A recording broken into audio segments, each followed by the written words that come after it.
దేవునికి స్తోత్రము.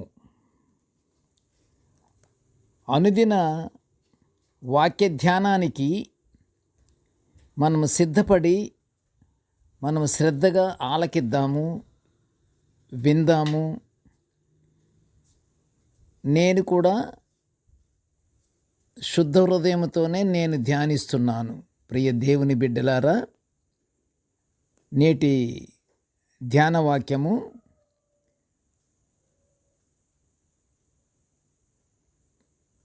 పరిశుద్ధ గ్రంథము నుండి యెషయా గ్రంథము 65వ అధ్యాయము 24వ వచనాన్ని మనము ధ్యానించుకుందాము. ప్రియ దేవుని బిడ్డలారా, ప్రభువు నామములో మీ అందరికీ శుభములు, దీవెనలు కలుగునుగాక. మీ అందరికీ, వినువారందరికీ, ధ్యానించుచున్న నాకును అందరికీ దేవుడు మంచి ఆత్మీయ జ్ఞానాన్ని అనుగ్రహించునుగాక. నేటి ధ్యాన వాక్యము 2025 సంవత్సరము డిసెంబర్ నెల 4వ తారీఖు. ఈరోజు ధ్యాన వాక్యము పరిశుద్ధ గ్రంథము నుండి యెషయా గ్రంథము 65:24. మనము వాక్యాన్ని మనం చదువుకుందాము.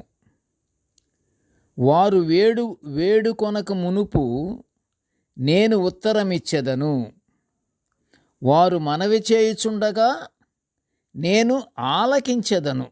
ప్రియ దేవుని బిడ్డలారా, నేటి ధ్యాన వాక్యము యెషయా ప్రవక్త ద్వారా దేవుడు వినిపించినటువంటి ఈ వాగ్దానాన్ని మనము ధ్యానించుకుంటున్నాము. ఇప్పుడు ఏమి వాగ్దానము?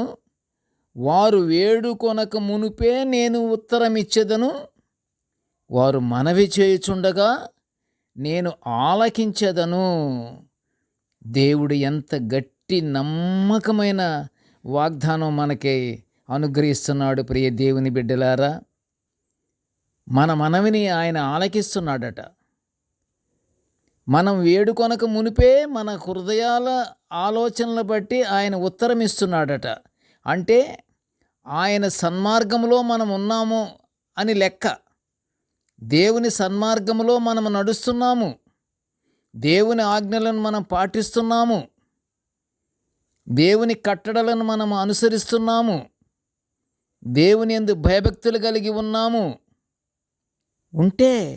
ఉంటేనే ఉన్నాము గనుకనే దేవుడు ఏమంటున్నాడు? వారు నన్ను అడగక మునిపే, వేడుకొనక మునిపే నేను ఉత్తరం ఇస్తున్నాను అంటున్నాడు. అంటే మనము సన్మార్గంలో ఉన్నట్టు లెక్క. సన్మార్గమందు ఇప్పుడైనను మనము ఈ వాక్య ధ్యాన ప్రకారము మనము సన్మార్గములో మనము నడుద్దాము. ప్రియ దేవుని బిడ్డలారా, మన మనవులను ఆయన ఆలకిస్తున్నాడట. మన మనవులను ఆయన ఆలకిస్తున్నాడంటే తప్పకుండా మనము దేవుని కట్టుబాటులో ఉన్నాము, తూచ తప్పకుండా ఆయన ఆజ్ఞలను పాటిస్తున్నాము, మనము ప్రేమ కలిగి ఒకరికొకరము ఆనందముతో జీవిస్తున్నాము, క్షమాగుణము కలిగి ఉన్నాము, వినయ విధేయతలు కలిగి ఉన్నాము. ఉంటేనేగా మరి ఆయన మనము వేడుకొనక మునిపే మన హృదయ ఆలోచనలు బట్టి మనకి ఉత్తరం ఇస్తున్నాడు, సహాయం చేస్తున్నాడు అని వాగ్దానం చేస్తున్నాడు కదా తండ్రి. మరి మనం దారి తప్పకూడదు. ఇప్పుడు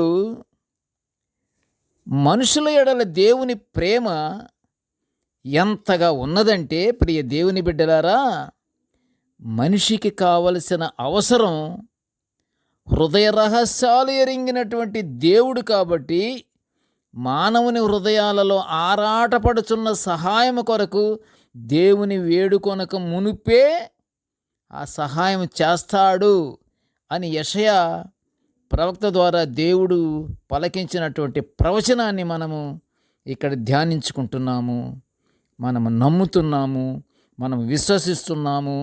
మనము భయముతో మనము దేవుని వాక్యాన్ని, దేవుని ధ్యానాన్ని, మనము వాక్యాన్ని ధ్యానించుకుంటున్నాము.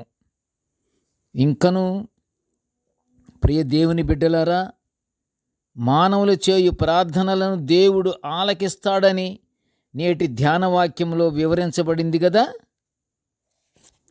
దేవుని వాగ్దానాలను నమ్ముటే మనం ఆయన నుండి పొందుకుంటున్నటువంటి జవాబుగా మనము ఆనందించాలి. అది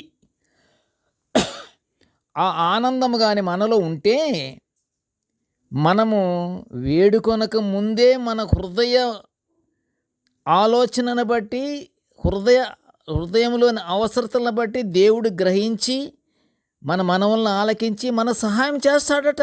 దేవుడు అడగాల్సిన మన మనవులను నిస్సంకోచంగా దేవునిని అడగాలి. ఎందుకని? నీ బిడ్డలమంటే ఎప్పుడవుతాం మనం ఆయన బిడ్డలముగా? ఆయన ఆజ్ఞలు, ఆయన కట్టడలు పాటిస్తూ మనము ప్రేమ కలిగి ఒకరికొకరు ఆదరించుకుంటూ ఆనందంగా మనం జీవిస్తున్నప్పుడు దేవుడు చూస్తున్నాడు. ఆకాశం నుండి తొంగి చూస్తున్నాడు. ప్రతి మానవుని చూస్తున్నాడు దేవుడు. అప్పుడు మనం దేవుని అడగాలి. ప్రియ దేవుని బిడ్డలారా, అడగబోయే ముందు ఏమాత్రము సందేహింపకుండా అడగాలి. ఆయన బిడ్డలం కదా మరి మనము. తప్పకుండా అడగాలి. నాయనా ఇది ఇవ్వు తండ్రి, నాయనా ఇది నాకు అవసరం, నాయనా ఇది నాకు అవసరము అంటే మన అవసరాలు తండ్రికి తెలిసి మన యొక్క నడవడికను బట్టి, మన ప్రవర్తనను బట్టి దేవుడు మనకి అనుగ్రహిస్తాడు. ప్రియ దేవుని బిడ్డలారా, అవన్నీ మనకి ఏమైతే అవసరాలు ఉన్నాయో అవన్నీ పొంది ఉన్నాము అని నమ్మినప్పుడే ప్రభువు మన కార్యాలు నెరవేరుస్తాడు. ఆ నమ్మకం మనకున్నదా లేదా? ఆ నమ్మకం మనం కలిగి ఉన్నామా లేదా? ఒకరికొకరము ఎవరికి వాళ్ళే విమర్శించుకోవాలి. ఆ నమ్మకం మనకున్నదా లేదా? ఉన్నది అంటే నువ్వు దేవుని బిడ్డవి, ఉన్నవంటే నువ్వు దేవుని యందు దేవుని మార్గంలో నువ్వు నడుస్తున్నావు, ఉన్నవంటే నువ్వు దేవుని విశ్వసిస్తున్నావు. మన ప్రార్థన దేవుడు తప్పకుండా విని జవాబిస్తాడన్న నమ్మకంతో చేసే ప్రార్థనే శక్తివంతమైన ఆత్మీయ ప్రార్థన. ప్రియ దేవుని బిడ్డలారా, విశ్వాస జీవితము ఎంతో ఆనందదాయకమైనది. అది సామాన్యమైనది కాదు. విశ్వాస జీవితం మాత్రము అది ఆనందాన్ని మనకు అనుగ్రహిస్తుంది. ఆ విశ్వాస జీవితముతో మనం గడుపుతుంటే మనకి దానంతట అదే ఆనందమే ఆనందము. మన హృదయమంతా ఆనందంగానే మెదులుతుంటుంది. ప్రియ దేవుని బిడ్డలారా, విశ్వాసముతో దేవునికి మనవి చేసుకోవాలి. యోబు భక్తుడు ఆయన గ్రంథములో ఒక మాట అంటాడు. ఎక్కడంటే 22 అధ్యాయం 27లో అంటున్నాడు, దేవుడు మన మనవులను